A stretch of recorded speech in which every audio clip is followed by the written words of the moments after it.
Et on se retrouve du coup pour la présentation du deck rétro Yugi à Batailleville. Alors on commence évidemment par la carte de dieu égyptien, Slifer le dragon céleste. Ça grince des dents quand j'entends ça, Slifer le dragon céleste.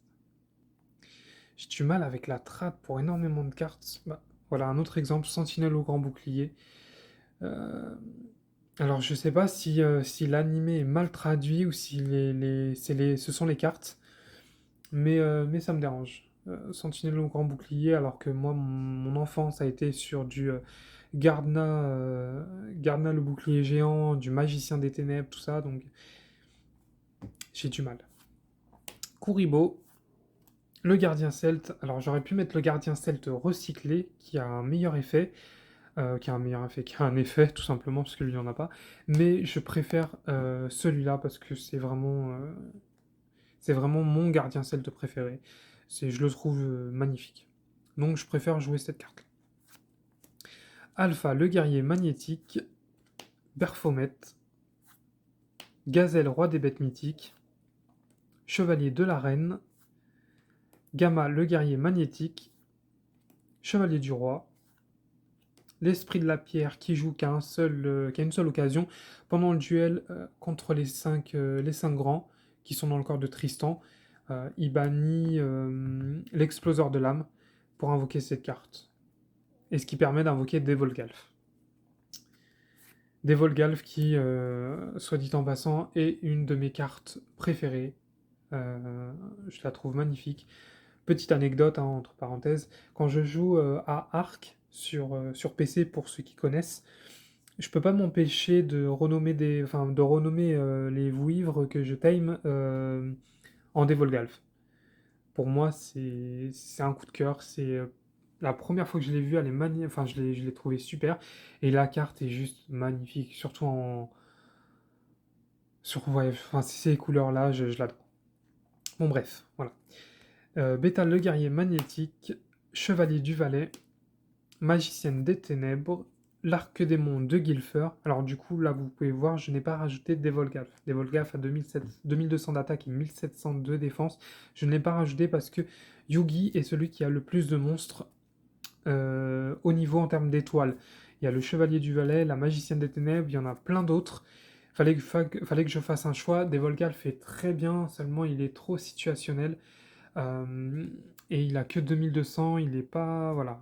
Comparé à un arc-démon de Guilfer qui est plus puissant en défense, qui a un meilleur effet, voilà. J'ai dû faire un choix et ça me brise un peu le cœur parce que j'adore des Volgalf. Donc voilà. Donc arc-démon de Guilfer, le dragon noir aux yeux rouges, évidemment il n'est pas dans le deck de Joey parce que Joey lui donne. Donc c'est Yogi qui l'a et tant mieux parce que ça fait une magnifique fusion en extra deck. Le magicien sombre, l'exploseur de l'âme. Alors moi je dis pas Buster Blader parce que je trouve ça moche et j'adore dire l'exploseur de l'âme. Mais bon voilà, je garde l'animé dans mon cœur. C'est pour ça que je dis ça comme ça. Et pour finir, Valkyrion, le guerrier magnétique. Je trouve que c'est un bon deck, un très bon deck parce qu'il y a de tout, mais il n'est pas assez agressif. Il est clairement pas assez agressif. La différence avec celui-là, avec ce deck de Yugi, je vais vous présenter les magies pièges, c'est qu'il n'y a pas assez de. Comme je vous l'ai dit, il y a un peu de tout. Dans celui de Joey, il y a du support, il y a du blocage. C'est un très bon deck, Joey, même s'il n'a pas des gros gros monstres pour contrer le dragon. Le dragon, non. Il a Guilford, oui, mais pour contrer Valkyrion, Slifer, fallait rajouter du support, donc Joey est génial, mais Yugi, lui, c'est beaucoup de cartes. Comme on a vu beaucoup de duels avec lui, c'est situationnel, donc lumière d'intervention divine qui est sympa, mais il n'y a pas énormément d'effets flip, du coup ça va pas être ouf.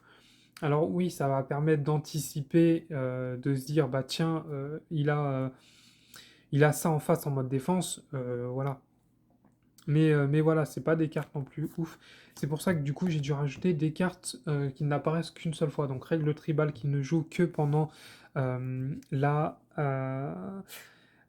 je sais pas si c'est la phase. Si c'est la phase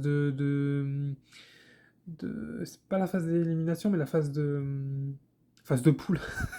C'est c'est la sélection avec Yugi, Joey, Kaiba et Mari. Quand ils sélectionnent qui va affronter qui, voilà, mais je sais pas comment le dire.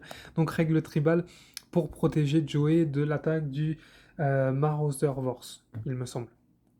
Donc voilà, je l'ai rajouté parce que c'est quand même une carte de blocage, elle est quand même sympa. Épée de la force de la lumière, qui pareil comme lumière d'intervention divine, est une carte... Il y a mieux. Dans l'animé, c'est super, c'est génial, tu bloques, bah en fait, t'as l'âme des cartes, tu bloques quand ça t'arrange, toi. Moi, j'ai pas l'âme des cartes avec moi, donc... Tornade de poussière, cylindre magique, très très bonne carte quand même, force de miroir, pareil, très très bonne carte à avoir. Ration Z, alors cette carte, il la joue contre Noah, mais je l'ai rajouté dans le deck parce que je voulais pas mettre de doublon, j'avais pas trop d'idées de cartes à mettre, donc j'ai mis Ration Z. Cet outil du bandit, pardon, qui joue aussi contre Marik, Kaiba et Joey. Le cercle envoûtant. Donc ça, c'était les pièges. Maintenant, les magies. Carte d'inviolabilité, qui n'a pas du tout le même effet dans l'animé. Dans l'animé, je crois qu'il permet de piocher directement 5 ou 6 cartes, alors que là, c'est bannissez toutes les autres cartes que vous contrôlez, et dans votre main, minimum une de chaque, piochez jusqu'à avoir 2 cartes dans votre main. C'est de la carotte. Et j'avais pas envie de mettre cette carte. Hein. Mais bon, voilà. Double sort, le pot de cupidité, le contrôle cérébral, destruction de cartes, la formule magique qui est quand même sympa puisque j'ai quand même magicien sombre et magicienne des ténèbres dans le deck, donc 700 points d'attaque, c'est très sympa. La Monster Reborn, je vais dézoomer un peu. Le problème c'est qu'on voit pas très bien les cartes. Je suis désolé, hein, je sais pas très bien cadrer. Changement de cœur. Certains pourraient dire que cette carte, il ne l'a pas dans son deck, que c'est la carte de Bakura. Et bien, dans le duel contre Kaiba, Kaiba lui permet d'aller chercher une carte magie de son deck, et Yugi dit pourquoi Kaiba me permet d'aller chercher la carte la plus puissante de mon deck, et c'est cette carte. Donc voilà. Je vais pas me priver, hein, si je peux avoir un changement de cœur. Des fusions. La polymérisation, toujours avec la version animée, que je trouve magnifique. Pour moi, c'est un tableau, c'est une œuvre d'art, cette carte. Provision de secours. Et pour finir, échange. Donc ça, c'était Magie Piège, et je trouve vraiment que ça manque de support.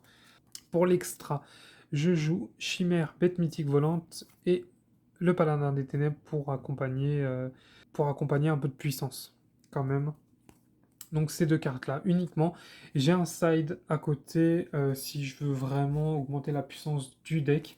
Je trouve que c'est beaucoup mieux, mais je le joue très peu quand même. C'est Buster Blader, pardon, le Spadassin, Dragon, Destructeur. C'est trop brillant pour moi. Donc un Buster Blader et un Monstre Dragon, étant donné qu'il y a le Dragon Noir aux yeux rouges, je me dis que cette carte elle pouvait être bien. Il ne la joue pas, mais si j'ai envie de me faire une petite personnalisation, un petit peu plus de support, c'est quand même bien de l'avoir. Et à la canne, le Chevalier Harlequin. Donc voilà. Ces deux cartes en side, si vraiment j'ai envie de rajouter de la puissance. Donc ça, c'était la présentation du deck de Yugi. Je vous retrouverai pour celui de Kaiba, on laisse le meilleur pour la fin. Salut tout le monde!